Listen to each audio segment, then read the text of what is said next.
Hello, the spicy कढई किचनमध्ये आज आपण इथे ड्रायफ्रूटची कुल्फी बनवणार आहोत. आता ही कुल्फीमध्ये आपण इथे काहीच साखर यूज केलेली नाही आहे. घरच्या घरी आपण इथे ड्रायफ्रूटची अशी न साखर टाकता इथे कुल्फी बनवणार आहोत. आता ही कुल्फी कशी बनवायची हे बघूया. वाटतसुद्धा नाही की आपण ही घरी बनवलेली की काय.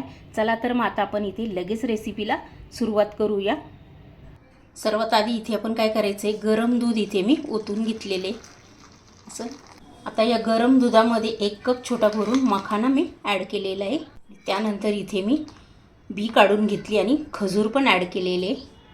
1 कप भरून इथे खजूर टाकल्यानंतर अक्रोड पण इथे मी टाकून घेतलेले. मनुके पण ॲड केलेले. पण साखर अजिबात ॲड करणार नाही आहे. इथे मी काजू, बदाम, मनुके, अक्रोड हे इथे अर्धाच कप घेतलेले. मखाना मात्र इथे कप भरून ॲड केलेले.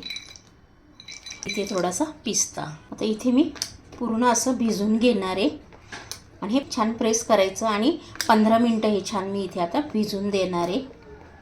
आणि पूर्ण जेवढं आपण साहित्य टाकलं हे छान याच्यामध्ये मी असं आतपर्यंत प्रेस करून घेतलेलं आहे. आणि इथे आता आपण छान भिजून देऊया. मी झाकण ठेवते आणि 15 मिनटं हे न हात लावता एका साईडला ठेवून द्यायचे.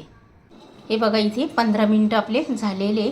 आपण जेवढे ड्रायफ्रूट्स इथे टाकले होते ना, इथे छान मस्त असे या दुधामध्ये भिजले गेलेले.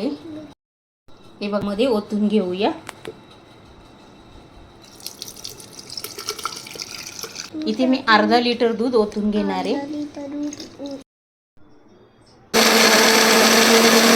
हे बघा मिक्सरला हे फिरून घेतलेले. आता आपण एका कढईमध्ये ओतून घेत आहोत. सर्व असं ओतून घ्यायचं. इथे आपण काहीही साखर ॲड केलेली नाही आहे. हे बघा इथे असं ओतून घेतलेलं आहे. आता इथे आपण आहे ना गॅस चालू केलेला आहे. थोडंसं दूध आटून घेणार आहे. आता आपण हे छान आटून घेणार आहोत. आणि जरा हे मिक्सरला फिरवताना याच्यामध्ये काजू बदाम जाड राहिले तरी चालेल, हे लगेच घट्ट होतं. हे बघा इथे आपण जेवढं साहित्य घातलं ना मिक्सरला फिरवून, ते सर्व या दुधामध्ये आहे ना, दुधामध्ये मिक्सरला फिरून घेतलेलं असतं ना, ते पूर्ण असं आटवून घ्यायचं. 10 मिनटं लागतं याला आटवायला.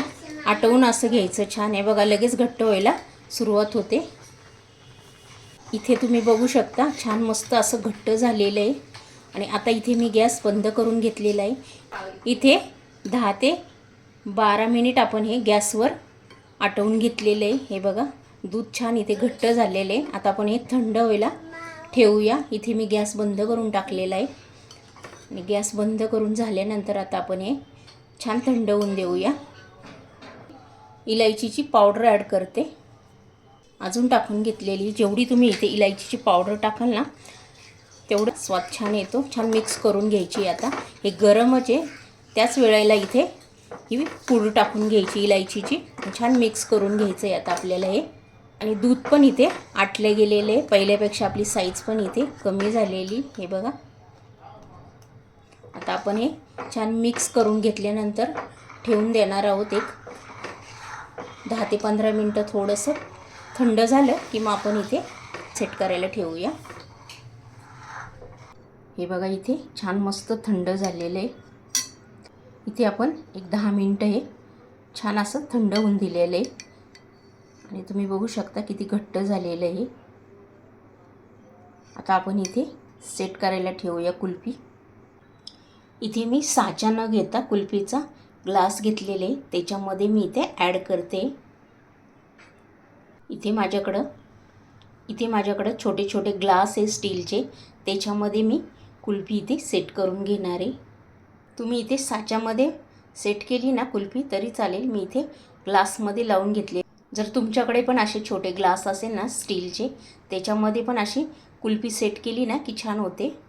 इथे पूर्ण ग्लासमध्ये टाकल्यानंतर इथे आईस्क्रीम स्टिक असते ना, ती याच्यामध्ये मी ठेवून घेतलेली आहे. जर तुमच्याकडे नसेल तर तुम्ही इथे चमचा वगैरे ठेवला तरी चालेल. ठेवतानाच हे छान असं मध्ये ठेवायचं, म्हणजे छान ते सेट होती. ज्या वेळेला कुल्फी ना त्या सरळ अशा उभ्या राहतात त्याच्यामध्ये. या ठेवतानाच अशा सरळ स्ट्रेट ठेवायच्या आहे. हे बघा इथे आपण सर्व कुल्फी आपण अशी सेट करून घेतलेली आहे. आता हे मी फ्रीजमध्ये 7 ते 8 तास सेट होण्यासाठी ठेवून देणार आहे. हे बघा, इथे आपण आईस्क्रीम काढून घेतलेली आहे. छान मस्त अशी इथे सेट झालेली आईस्क्रीम तुम्ही बघू शकता. आता आपण इथे सावकाश अशी याच्यातनं काढून घ्यायची आहे. आपण इथे थंड पाण्यामध्ये ग्लास ठेवलेला आहे आणि त्यानंतर इथे आपण ही काढून घेतलेली. बघा, छान अशी मस्त आपली कुल्फी तयार झालेली आहे. ड्रायफ्रूट्सची आपली कुल्फी तयार झालेली तुम्ही बघू शकता. खायला पण तेवढीच छान लागते. वाटत पण नाही की आपण ही घरी बनवलेली की काय. याच्यावर आपण इथे पिस्ता टाकून घेतलेला आहे. दिसायला जेवढी छान दिसती तेवढीच खायला ती अतिशय छान लागते. नक्की ट्राय करा. बघा, इथे पूर्ण आपलं पिस्ता टाकून झालेले. तुम्हाला जर ही माझी रेसिपी आवडली असेल कुल्फीची तर लगेच लाईक करून घ्या. चॅनलवर जर नवीन असेल ते सबस्क्राईब करून घ्या. हा व्हिडिओ तुमच्या मित्रमैत्रिणींनाही शेअर करा. अशीच एक छान रेसिपी घेऊन आपण नेक्स्ट व्हिडिओमध्ये पुन्हा भेटूया. तोपर्यंत बाय.